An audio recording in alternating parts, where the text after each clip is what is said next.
Okay, challenge number 3, let me introduce to you. Miss Judith Garrett is currently the kindergarten to 12th grade arts specialist for the LA Unified School District and the coordinator of pre-concert activities for the LA Philharmonic Symphony's for Youth program. Prior to this, Ms. Garrett was LAUSD's K-12 theater advisor and an itinerant elementary theater teacher. Before joining LAUSD, Ms. Garrett worked as a performer and teaching artist throughout the world and on TV and film. She has an undergraduate degree in theater from Audubon University in Ohio and an MFA in drama from the University of Miami in Florida. This should be very exciting. Please welcome Ms. Judith Garrett.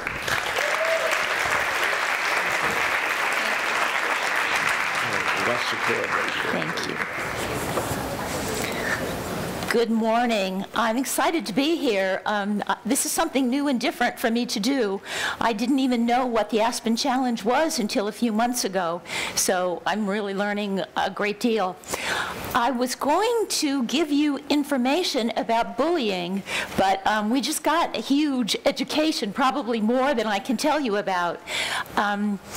In the arts education branch at LA Unified, we're out in the schools a lot and trying to pay attention to what's going on, and we know the bullying is a problem, but we're looking at it from a little bit different point of view, and some of you were touching on it in your questions that you asked.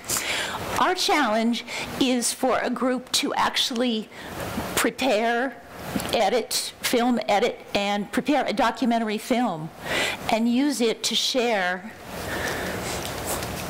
Right there it is. To use it to share the documentary film on ways people have overcome bullying. So rather than focus on bullying itself, is how did people overcome it? What did they do? And to find ways to deal with that. When I did some research, I did find out about cyberbullying and quite a few other types of bullying, and it seems like it's a huge problem. Is there anybody out here who has never been in a bullying situation as either the bully, the victim, or the bystander? That's what I thought. It's just, it permeates, and we're involved whether we want to be or not. 56% of students have witnessed a bullying event at school is what I found out, but I think it might be even higher than that. And this is huge. I had no idea that the top years for bullying were grades 4 through 8. I really thought it was older. So if you accept the challenge, you might want to think about preparing something that could be taken to a middle school in your area and shared with students who are at the age where you might be able to change them before they become invested in the whole bully concept. Now, solutions, it's really interesting to me because most things that students are told to do don't work. Hit me really hard. And the best thing is the intervention of a peer, not going somewhere else. 57% of the situations stop when a peer steps in.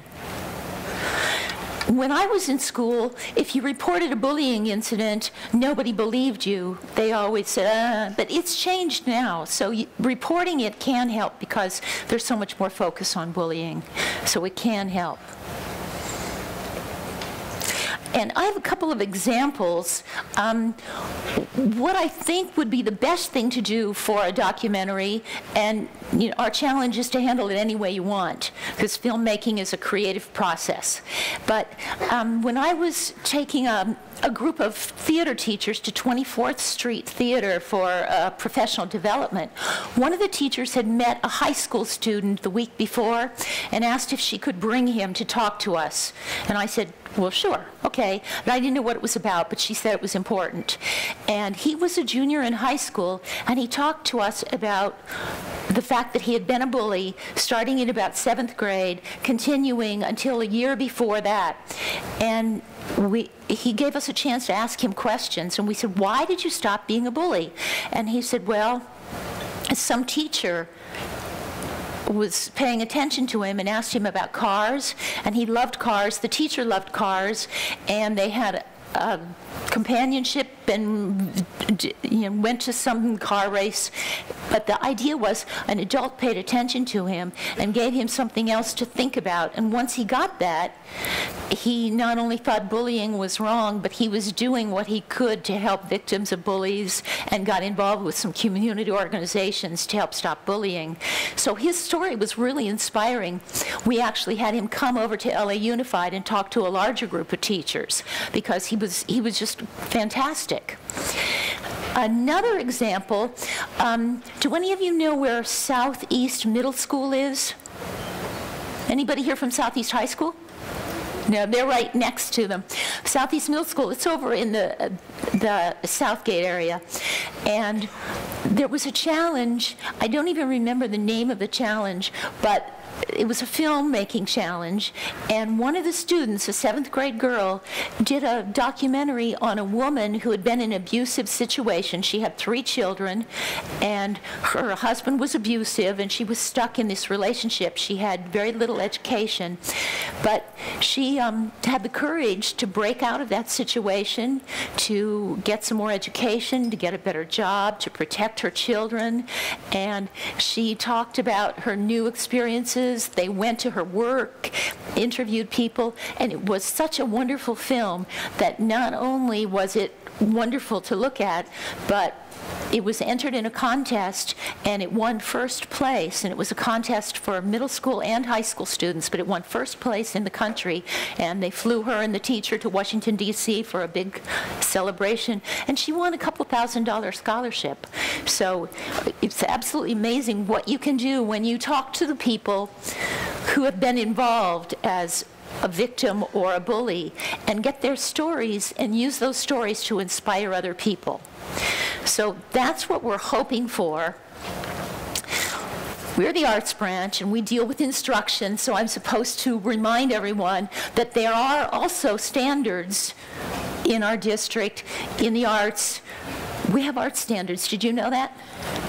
Okay. Some people don't know that. So I get this. Do we have arts at LA Unified? They think that we don't even have any arts at all sometimes. But there is a theater standard and a visual arts standard about using media to express yourself. And those are our standards. And again, that is our challenge, to share the stories or a story that will help inspire other people to have more positive behavior. So do you have any questions that you would like to ask me? I can't quite see you. Ah, there's a question over here. I can repeat the question, or is there a microphone coming? Here it comes.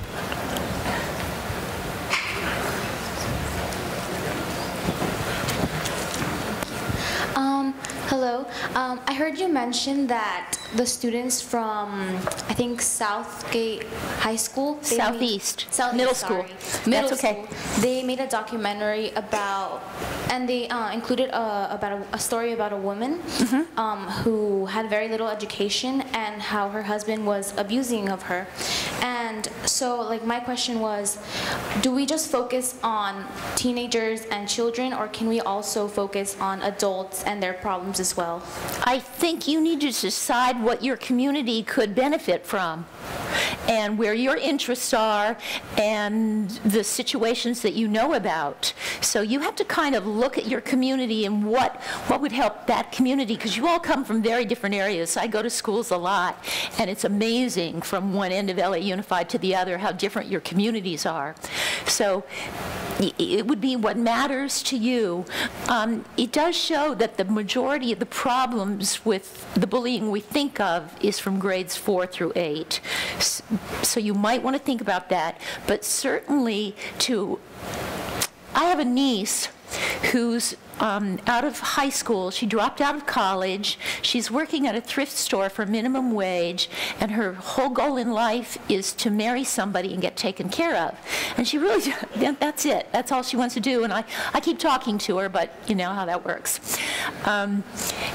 just if young women especially could be inspired to be independent as well as to build a relationship and have a family, then if something happens, they can take care of themselves and they don't get stuck in this kind of a relationship where they're a second-class person. So that could inspire young women and men also to think about that independence as they're growing up. So you could look at it from that point of view. It kind of depends on what inspires you. Thank you very much. You're welcome. Any other? Here's a question right here. Hi. Hi. Sorry. I would like to wonder. That's okay. We're supposed to give you wait time. How long can the film be, or like how long would you recommend it to be? Think about this, your audience. Decide first who you want to watch this. And then you have to think about how long they're going to sit and watch this film. So if you're doing it for fourth graders are about 10 or 11 years old. 15 or 20 minutes is about their maximum concentration time, unless it's really exciting. So 30 minutes, you don't want it to be too long. You want it to make a point and be poignant. You saw the films that were just shown before me.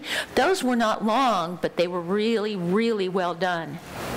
And you guys are doing films all the time in your phones, on your iPads. Yes, you are. So that's why we thought it used to be you could only make a film if your school had really high-end equipment and all of that. Now you all have editing capabilities at your fingertips. It's a different world. I think the girl from Southeast Middle School made her film on a phone because they don't have equipment there. So it's amazing what you can do, but the length should depend on your audience. You always want to do that in theater also. You want to think about your audience and then pick what you're going to do so it will relate to them. Thank you. You're welcome. And there's another one at this table. How do you help someone getting abused that don't want the help? Set an example for them, be positive. I know what you mean. Somebody who's stuck and they're just going to stay stuck in the abuse. You can't force them to change. You can be a role model for them. You can give them information, but you cannot force someone to change, which is why if you find people who have changed and use their stories, that can inspire others because they see hopefully someone similar to them or someone they can identify with who has changed, and then they might want to change. I can't force my niece to change. Her older sister has a PhD, I have an MFA. You know, her family, we're all educated. She's not interested in anything. Excuse me.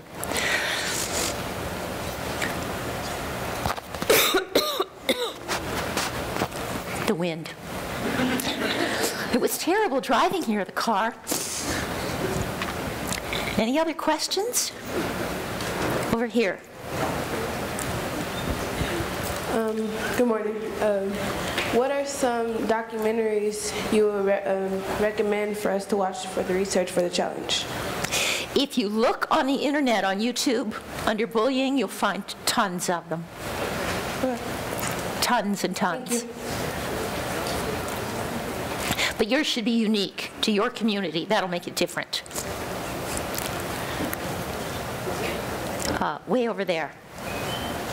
How long have you been sitting today? A long time?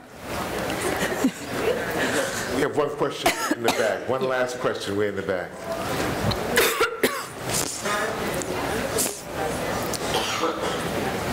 Hello. My question was, can the film be about elder abuse? Can it be about what? The film. Can it be about the elder abuse? Because I've seen... Elder abuse? Yes. Yes. Yes, it's certain. Yeah, telling teachers and more if they're like older. And I think that's like an issue right now. It definitely could. The elderly are people who don't have a voice sometimes.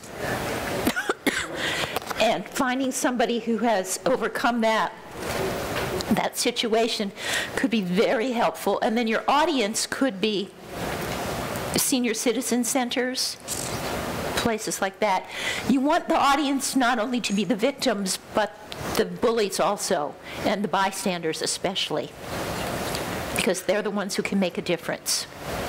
All right, ladies and gentlemen, how about a big hand? Big hand for Miss Judith Garrett. Thank you so very much. You're welcome. That's the step, right?